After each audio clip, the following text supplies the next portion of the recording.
Still hiding among your precious books, Julia? Drew's voice cut through the quiet of the library's rare books section. Don't you get tired of wasting your life? I looked up from the leather-bound volume I was examining to find my brother leaning against a shelf, his designer suit a stark contrast to my modest librarian's attire. His smirk was the same one he'd worn since childhood, the expression of someone who believed he'd already won. "Hello, Drew," I said calmly, carefully placing the book back in its protective case. "I didn't expect to see you here. Mom sent me. She wants to make sure you're not going to embarrass us at their anniversary party tonight." He glanced around the library with poorly concealed disdain. "Though I suppose it's too late for that. A librarian in the family, Dad's still trying to explain that one to his golf buddies. My name is Julia Morgan, though my brother prefers the family disappointment. At 34, I was the head librarian at the city's central library, a position that made my old money family cringe. What they didn't know, what I'd carefully hidden for years, was that my life among the books was only half the story. I'll be there," I assured him, standing to my full height. Even in heels, he still towered over me. "And I'll dress appropriately."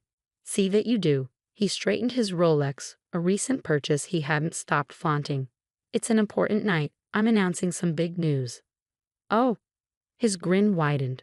"Bought my third company this year. Morgan Industries is now officially a conglomerate. Dad's going to be so proud." I nodded, keeping my expression neutral. If Drew noticed the slight tightening of my hands, he didn't mention it. "That's wonderful," I said. "Congratulations." "Thanks." He didn't even try to make it sound sincere. "You know, there's still time for you to join the real world. I could use someone to manage our corporate library. At least then you'd be doing something useful with all this knowledge." The way he said knowledge made it sound like a disease. I smiled, thinking of the encrypted laptop in my office safe, of the meetings I'd been taking under a different name. "I'm happy where I am," I told him. He shrugged, already turning away. "Your loss. Remember, 7 o'clock sharp, and Julia?" He paused at the door. "Try not to bring any books this time." After he left, I waited exactly 5 minutes before heading to my office. The space was modest but efficient, with walls of books and a desk that had seen better days. To most, it looked exactly like what they'd expect from a librarian's office. They never noticed the state-of-the-art security system or the fact that my ancient desktop computer was a custom-built machine more powerful than most corporate servers. Locking the door, I opened my laptop and connected to a secure server. 3 windows popped up immediately, video calls waiting from Tokyo, London, and New York. "Good morning, Ms. Morgan." My assistant's voice came through clearly. "The Nakamura deal is ready for final review." "Thank you, Sarah," I said, scanning the documents on my screen. "Has legal finished their assessment?" "Yes, ma'am. The acquisition terms are solid. We can move forward whenever you're ready." I glanced at my watch. 5 hours until my parents' anniversary party. Plenty of time. "Schedule the signing for tomorrow morning," I instructed. "And Sarah, make sure everything's in place for the announcement." "Already done. The press release is ready to go." Though, she hesitated. "Are you sure about the timing?" I thought of Drew's smug face, of years of condescension and dismissal. "Yes, I'm sure. Tomorrow morning will be perfect." After ending the call, I sat back in my chair, looking at the empire I built in secret. Morgan Global Partners, no relation to my brother's Morgan Industries, despite the similar name, was now one of the largest private equity firms in the world. We operated entirely in the shadows, using shell companies and discrete investments to hide our true size. For 7 years, I'd built this company while maintaining my cover as a simple librarian. The job wasn't just a front. I genuinely loved books, loved preserving knowledge and helping people access it. But it also provided the perfect cover for my other life. Who would suspect the quiet librarian of being one of the most powerful people in global finance? My phone buzzed. A text from Mom. "Don't forget to do something with your hair, dear. The Prescotts will be there tonight." The Prescotts, one of many old money families my parents were always trying to impress. I texted back a simple "OK" and began packing up for the day. I had a hair appointment already scheduled, along with a fitting for the dress I'd bought specifically for tonight. Just because I didn't flaunt my wealth didn't mean I couldn't play the part when needed. The salon was empty when I arrived, perks of owning the building and having a standing private appointment.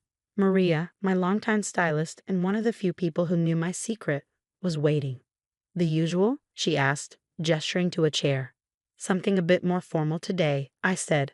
Family event. She nodded knowingly. Ah, the famous Morgan anniversary party. Your brother was in earlier, talking about it to anyone who would listen. I'm sure he was. As Maria worked, I checked my emails on a secure phone. The Nakamura acquisition was proceeding smoothly. By this time tomorrow, Morgan Global Partners would own one of the largest tech manufacturers in Asia. The same company my brother had been trying to buy for months. Your brother mentioned he's buying some big company, Maria said, as if reading my thoughts. Couldn't stop bragging about it. I smiled. He's trying to buy it. There's a difference. She caught my eye in the mirror. You didn't? Let's just say tomorrow's papers will be interesting. 3 hours later, I stood in front of my mirror at home, examining my transformation. The simple librarian was gone, replaced by someone who could hold her own at any society event. The dress, a deep blue Valentino I'd had altered to perfection, was elegant without being flashy. My jewelry was minimal but expensive, the kind of pieces old money favored. Most importantly, I looked exactly like what my family expected, their bookish daughter making an effort to fit in. My phone buzzed with another text, this time from Sarah. Everything's set for tomorrow. Are you sure you don't want to tell them tonight? No, I replied. Let them have their party. Tomorrow will be soon enough. The Morgan family estate was lit up like a Christmas tree when I arrived. Cars lined up along the circular driveway. I recognized most of them, Bentleys and Rolls-Royces belonging to the same families that had been part of our social circle for generations. A valet appeared as I pulled up in my modest Audi, another carefully chosen prop. The car was nice enough to avoid embarrassing my parents, but not so nice as to raise questions about a librarian's salary. Miss Morgan, Jenkins, our family's longtime butler, greeted me at the door. Your parents are in the main hall. I could hear the party before I saw it, the murmur of sophisticated conversation, the clink of expensive crystal, the subtle notes of a string quartet. This was my parents' world, the one I'd chosen to step away from, at least publicly. Julia, my mother's voice carried across the hall. Darling, you look presentable. Coming from her, it was high praise. Elizabeth Morgan had never quite forgiven me for choosing books over business, but at least I'd made an effort with my appearance tonight. Happy anniversary, Mom, I said, kissing her cheek. You look beautiful. She did. At 60, she was still the epitome of grace and style. Her friends often joked that she'd made a deal with the devil to maintain her youthful appearance. Your father's by the fireplace, she said, already scanning the room for more important guests. Do say hello before you hide in the library. I made my way through the crowd, accepting air kisses and polite inquiries about my little job at the library. Most of these people had known me since childhood, had watched me grow up alongside their own children. None of them understood my choices. There's my girl. Dad's voice boomed as I approached. He was holding court with his usual crowd, golf buddies and business associates who'd been part of his life for decades. Come here, let them see you. I submitted to his enthusiastic hug, noting the slight slur in his words. He'd started the celebrations early, as usual. Still working with those books? Harold Prescott asked, his tone making it clear what he thought of such an occupation. Still working with those books, I confirmed. Someone has to preserve knowledge for the next generation. They laughed, the indulgent chuckle of people humoring what they saw as a harmless eccentricity. Speaking of the next generation, Dad said proudly, "Where's your brother?" He's got some big news to share. As if on cue, Drew appeared, champagne in hand. He changed into an even more expensive suit, his Rolex catching a light as he gestured. Everyone, he called out, his voice carrying across the hall. I'd like to make an announcement. The room quieted, all eyes turning to him.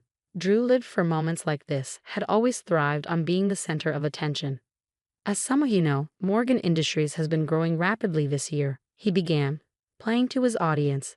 Today, I'm proud to announce that we're on the verge of our biggest acquisition yet. By this time next week, we'll own Nakamura Tech. The room erupted in applause. Dad beamed with pride, Mom dabbed at her eyes with a monogrammed handkerchief. I sipped my champagne and waited. Of course, Drew continued, the deal isn't quite final yet, but my sources tell me it's just a matter of time. The papers are ready to sign. That's wonderful, son, Dad exclaimed. Always knew you had it in you. A real businessman, just like your old man. Drew basked in the praise, accepting congratulations from all sides. Finally, his gaze fell on me. What do you think, little sister? He asked, his tone dripping with condescension. Ready to admit you backed the wrong horse. I met his eyes calmly. I said carefully, that you shouldn't count your chickens before they're hatched. He laughed and others joined in. Always so cautious, Jules. That's why you'll never be more than what you are. Hiding in your library while the rest of us build empires. Perhaps, I agreed mildly, but at least I understand the value of due diligence. His eyes narrowed slightly. Drew had never liked it when I used big words, seeing it as a challenge to his intelligence. Due diligence? He scoffed. I've got the best lawyers in the business. Everything's taken care of. I just smiled and raised my glass. Then I guess we'll all see tomorrow, won't we? He frowned, catching something in my tone, but before he could press further, Mom was calling everyone to dinner. The dining room was a masterpiece of old-world elegance, gleaming mahogany, priceless china, crystal that had been in the family for generations. I took my assigned seat, noting with amusement that I'd been placed at the far end of the table, well away from any important guests. As the first course was served, Drew held court from his position near Dad, regaling everyone with tales of his business prowess. I kept quiet, responding politely when addressed but otherwise focusing on my food. I just don't understand, Mrs. Prescott said from beside me, her voice low. You were always so bright in school. You could have done anything. Why waste your life with books? I considered how to answer. In 12 hours, everything would change. But for now, I had a role to play. Books are never a waste, I said simply. They teach us that things aren't always what they seem. She shook her head, clearly disappointed by my response. Well, at least your brother is upholding the family name. Though it must be hard, watching him succeed while well, it's not as hard as you might think. The rest of dinner passed in a blur of subtle insults and backhanded compliments. I'd grown used to it over the years, had learned to let it roll off me like water. As dessert was being served, Drew stood again, calling for attention. I'd like to propose a toast, he announced, raising his glass. To Mom and Dad, who taught me everything I know about business, who showed me what real success looks like. He paused, his eyes finding me. And to my sister, who proves that not everyone is cut out for the family business. The room chuckled politely. I raised my glass with the others, thinking of the documents waiting to be signed, of the press release scheduled for morning. Enjoying the party, Drew asked later, cornering me by the dessert table. It's lovely, I replied. Mom and Dad must be so proud. They are. He straightened his tie smugly. Though it would have been nice if both their children had amounted to something. I selected a chocolate truffle, examining it carefully. You know, Drew, success isn't always about making the most noise. He snorted. No? Tell that to my bank account. How much does a librarian make these days anyway? Enough to buy those shoes. I glanced down at my Louboutins, another carefully chosen piece of my costume. I'm good with money. Right. He finished his champagne in one gulp. Well, this has been fun, but I should mingle. Big day tomorrow after all. That Nakamura deal isn't going to close itself. As he walked away, I pulled out my phone and sent a quick text to Sarah. Everything ready for morning. Her response was immediate. All set. Press release goes out at 9 a.m. sharp. Want me to send you the final numbers? No need, I replied. I'll see them in the papers with everyone else. The party began winding down around midnight. I said my goodbyes, accepting one last round of condescending comments about my career choices. You really should consider Drew's offer, Mom said as I kissed her cheek. A corporate library would be so much more appropriate. I'll think about it, I promised, knowing I would do no such thing. As I drove home, I thought about how different tomorrow would be. For 7 years, I'd maintained my cover, building my empire in secret while my family dismissed me as the disappointing daughter who'd chosen books over business. Tomorrow, they'd learn just how wrong they'd been. The next morning, I arrived at the library precisely at 8, just as I had every day for the past 7 years. My sensible shoes echoed through the marble halls as I made my way to my office, nodding at the early morning regulars who never questioned why the head librarian kept such strict hours. Sarah was waiting for me, her tablet in hand. In the library, she played the role of my assistant librarian perfectly. Outside these walls, she was the COO of Morgan Global Partners and one of the sharpest business minds I ever met. "Everything's ready," she said quietly as we entered my office. "The lawyers are gathering in Tokyo. Press release goes out in 45 minutes. I set my bag down and powered up my secure laptop. "Any word from Drew's team?" "They're still expecting to close the Nakamura deal this morning. Your brother's lawyers are setting up in their offices right now." I smiled, imagining Drew's face when he realized what was about to happen. Let's give them a few more minutes of hope. At precisely 8:55, my private line rang. "Ms. Morgan," Mr. Nakamura's translator said, "everyone is in position." "Excellent. Let's proceed." The next few minutes were a blur of signatures and confirmations. By 9 a.m., Morgan Global Partners officially owned Nakamura Tech, along with its subsidiaries, patents, and cutting-edge technology division. "Press release going out now," Sarah announced. I pulled up several news sites on my screen, watching as the story broke across multiple platforms simultaneously. Breaking: mystery buyer acquires Nakamura Tech. Global finance giant Morgan Global Partners reveals identity of founder. Wall Street stunned as library sciences expert named as business mogul. My phone started buzzing immediately. The first call, predictably, was from Drew. "What the hell is this?" he demanded without preamble. "Some sick joke?" "Good morning to you too, brother," I replied calmly. "I take it you've seen the news." "This is impossible," he sputtered. "Morgan Global Partners. That's not. You're not. The founder and CEO. Actually, I am. Have been for 7 years now. Though I understand your confusion, after all, I'm just a librarian, right?" There was a long silence, broken only by what sounded like papers being frantically shuffled. But I had a deal. The paperwork was ready. "Was it?" I asked innocently. "You might want to check the fine print. Nakamura Tech has been in play for months. We've just been waiting for the right moment to finalize things." "We?" His voice cracked. "Who's we?" "My team, my company, my empire." I paused, letting each word sink in. "You know, the one I built while you were busy mocking my career choices." The line went dead. I looked at Sarah, who was trying to hide her grin. "How long until my parents call?" She checked her watch. "I give it 3, 2. Right on cue, my mother's number flashed on my screen. Julia Elizabeth Morgan. Her voice was shrill enough to crack glass. "What have you done?" "Good morning, Mom. I'm a bit busy at the moment. Perhaps we could discuss this over dinner." "Dinner? Dinner? Do you have any idea what's happening? Your father's phone is ringing off the hook. The Prescotts are calling. The club is calling. Everyone wants to know how our librarian daughter secretly built a multi-billion-dollar company." I could hear Dad in the background, apparently trying to field calls of his own. "Tell her to get over here right now," he shouted. "I have meetings all day," I said, which was true. The acquisition of Nakamura Tech was just the beginning. "But I'd be happy to host everyone for dinner at my place tonight. Say, 7 o'clock. "Your place?" Mom's voice dripped with suspicion. "You mean that little apartment near the library?" "No, I mean my penthouse on Highland Avenue. I'll text you the address."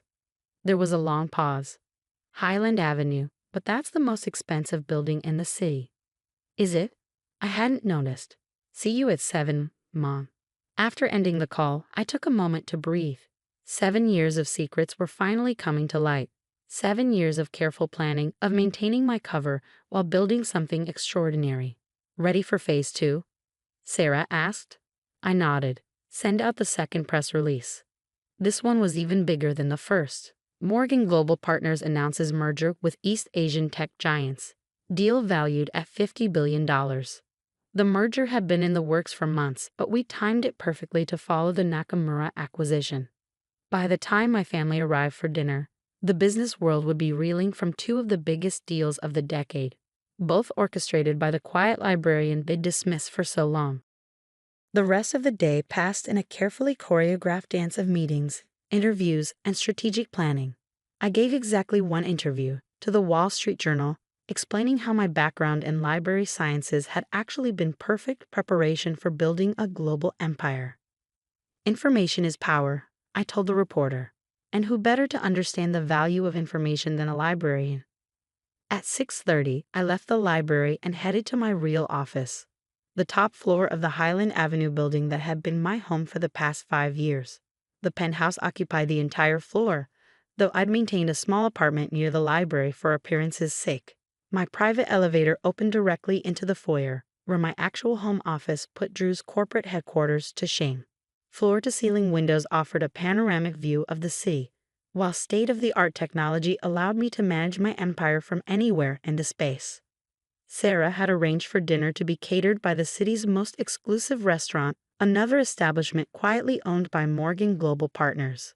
The dining room table was set with the kind of understated elegance that only old money could truly appreciate. At precisely 7 o'clock, the elevator announced my family's arrival. Drew entered first, his earlier swagger replaced by barely contained fury. Mom and Dad followed, both looking shell-shocked. Even Jenkins, who had insisted on accompanying them, seemed unsure how to process the transformation of the family's poor relation into one of the city's wealthiest residents. "Welcome to my home," I said, gesturing to the spectacular view. "Drink?" "How long?" Drew demanded. "How long have you been lying to us?" "Lying?"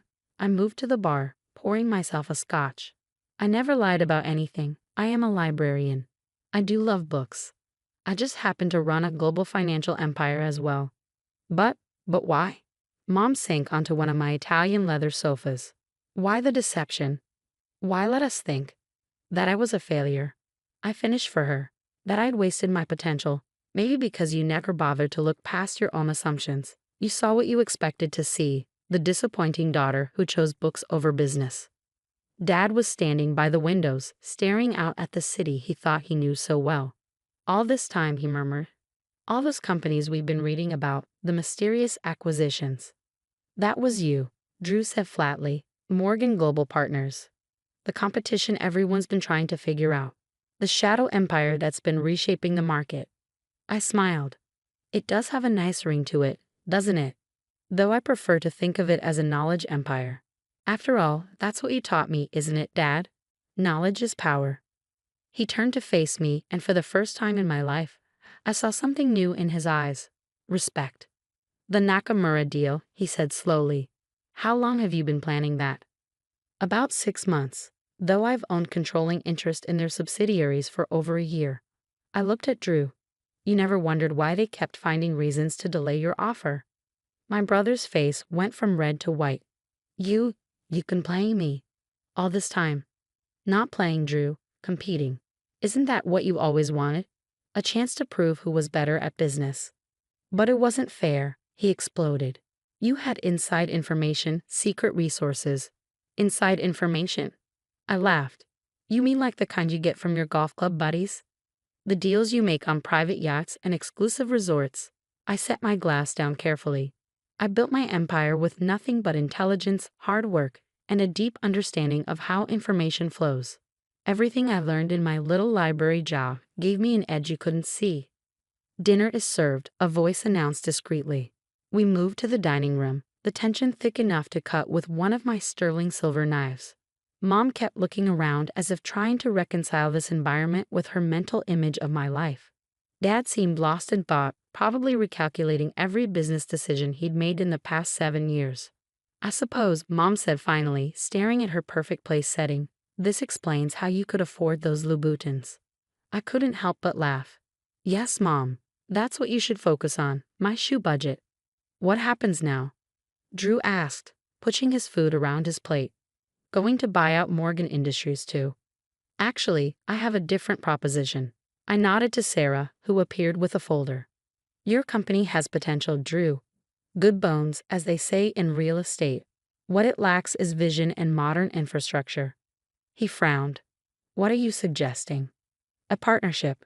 Morgan Industries handles the traditional side, while Morgan Global Partners brings the technology and global reach. Together, we could build something even bigger." "You want to work with me, after everything?" "No," I corrected him. "I want to work with the businessman you could be, if you got over your ego and learned to see value in unexpected places." Dad set down his fork. "Julia's right," he said, surprising everyone. "This is an opportunity, Drew. A chance to be part of something bigger than ourselves." "But she lied to us." Drew protested. Made us look like fools. No, Dad shook his head. We made ourselves look like fools. We were so convinced we knew what success looked like that we couldn't see it taking a different form. Your sister, she saw something we missed, built something we never imagined. Mom dabbed at her eyes with her napkin. All those times we pitied you, she said softly, worried about your future. I know, I said, gentler now. But maybe it's time to stop worrying about appearances and start focusing on substance. Isn't that what real business is about? The rest of dinner was a careful dance of revelations and reconciliations. I explained how I built my company, how the library had provided the perfect cover and connections. Dad asked increasingly detailed questions about my business strategy, his initial shock giving way to genuine admiration. Even Drew began to thaw as I outlined my vision for our potential partnership. By dessert, he was suggesting ways to integrate our operations. His natural business instincts finally focused on creation rather than competition. There's one thing I don't understand, Mom said as coffee was served. Why reveal everything now? Why not just stay in the shadows? I looked at my brother. Because sometimes people need to be reminded that success doesn't always wear a suit and tie. That power doesn't always announce itself with a Rolex and a corner office. And sometimes, Drew added quietly, people need to be reminded not to judge a book by its cover. Exactly. Later that night, after my family had left, Dad with a stack of proposals to review, Mom with a list of social events to recalibrate, and Drew with a lot to think about, I stood at my windows watching the city lights. Sarah joined me, handing me a fresh scotch. Well, that went better than expected. Did it? I smiled. Or did it go exactly as planned? You knew they'd react this way. I knew they'd have to confront their own prejudices, their assumptions about success and worth. I sipped my drink. The question is whether the lesson will stick. She checked her tablet. Stocks up 30% since the announcement. Your brother's company is up 10% just on rumors of a potential partnership. Good. Let's give it a week, let everything settle, then announce the merger. By then, Drew might actually be ready to be a real partner. And your parents? I thought about Mom's tearful apology, Dad's proud smile as he finally saw me, really saw me, for the first time. They're learning. Sometimes the hardest part of success is accepting that it doesn't always look the way you expect. The next morning, I'd arrived at the library at my usual time. The same regulars were in their usual spots, nodding hello to their favorite librarian. None of them treated me any differently, though my face was splashed across every business publication in the country. And that, perhaps, was the greatest victory of all. In a world obsessed with image and status, I'd built something real, something that didn't need designer labels or social validation to prove its worth. I was still a librarian. I still loved books. I just happened to be a billionaire, too. Knowledge, after all, comes in many forms, and sometimes the most powerful people are the ones you least expect.